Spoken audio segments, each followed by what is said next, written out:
സ്വർഗത്തിൽ വാഴും ഞങ്ങൾ തൻ താതാ, നിന്നാമം പൂജിതമായിടേണം. വരണം നിൻ രാജ്യം സ്വർഗത്തിലെ പോൽ നിന്നുള്ളം പാരിലുമായിടേണം. അന്നു വേണ്ടുന്നോരാഹാരമെന്നും ഞങ്ങൾക്കു നൽകുമാറായിടേണം.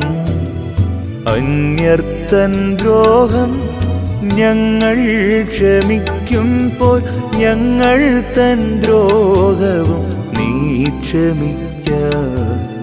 പാപപരീക്ഷയിൽ ഉൾപ്പെടുത്താതെ തിന്മയിൽ നിന്നു നീ കാത്തിടേണം.